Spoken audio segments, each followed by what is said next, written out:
एक बार की बात है, गौतम बुद्ध अपने शिष्यों को जिंदगी से जुड़ी अच्छी बुरी चीजों का ज्ञान दे रहे थे। सभी शिष्य उनकी बातों को बहुत ध्यान से सुन रहे थे।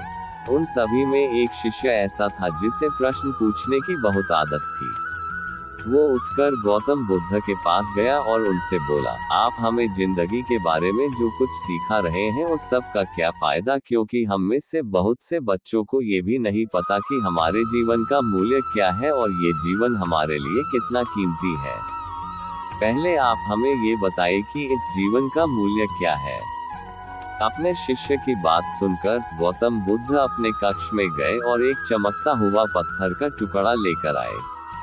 वो टुकड़ा उन्होंने अपने शिष्य को दिया और बोले, मैं तुम्हें इस जीवन का मूल्य तब बताऊंगा जब तुम इस पत्थर का सही मूल्य पता लगा कर आओगे। साथ ही ये ध्यान रखना कि तुम्हें ये पत्थर का टुकड़ा किसी को बेचना नहीं है।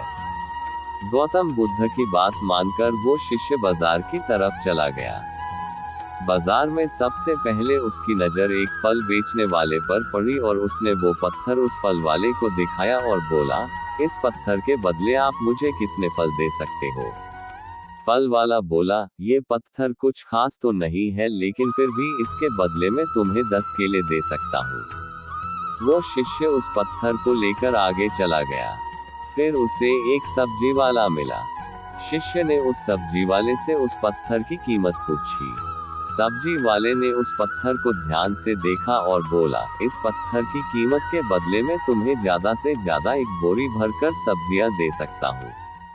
उद्धरण चिन्ह। इसके बाद वो शिष्य उस पत्थर को लेकर एक सोने के व्यापारी के पास गया। उस पत्थर की टुकड़े की चमक देखते ही उस सुनार ने उसकी कीमत 100 सोने के सिक्के लगाए। शिष्य ने वो टुकड़ा बेचने से मना किया तो वो सुनार उसके बदले 200 सोने के सिक्के देने को भी राजी हो गया। लेकिन शिष्य ने वो पत्थर नहीं बेचा। इसके बाद वो शिष्य एक हीरो के व्यापारी के पास गया और उनके सामने उसने वो पत्थर के टुकड़े को रख दिया। उस पत्थर को देखते ही हीरो के व्यापारी ने एक साफ कपड़ा बिछाया, उस पत्थर को उसके ऊपर रखा, फिर उसकी परिक्रमा की और हाथ जोड़कर उस पत्थर को कपड़े में लपेटते हुए वो बोला, तुम जिसे मामूली पत्थर समझकर उसकी कीमत पूछ रहे हो, असल में ये एक बेशकीमती रूबी है। ऐसा रूबी हर किसी को नहीं मिलता। मैं अगर अपना सब कुछ बेच भी दूं तो भी इसकी कीमत नहीं चुका सकता। उस व्यापारी की बातें सुनकर वो शिष्य हैरान हो गया। वो दौड़ा दौड़ा सीधा बुद्ध के पास आया और उन्हें उसने जो कुछ भी बाजार में हुआ वो सब बताया। उसकी अचरज भरी बातें सुनकर गौतम बुद्ध बोले, तुम्हारे सवाल का जवाब इस रूबी की कीमत में ही छिपा है।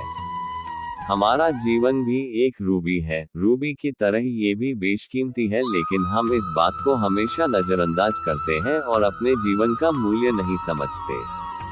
हम दूसरों को देखकर और उनके जैसा जीवन जीने की कोशिश में अपने जीवन की कीमत को कम कर देते हैं। हम ये सोचते हैं कि हमारी जिंदगी की कीमत वही है जो दूसरे हमें बताते हैं, लेकिन ये बात हमेशा ध्यान रखना कि सामने वाला अपनी हैसियत, बुद्धि और अपनी समझ के हिसाब से तुम्हारी कीमत लगाता है।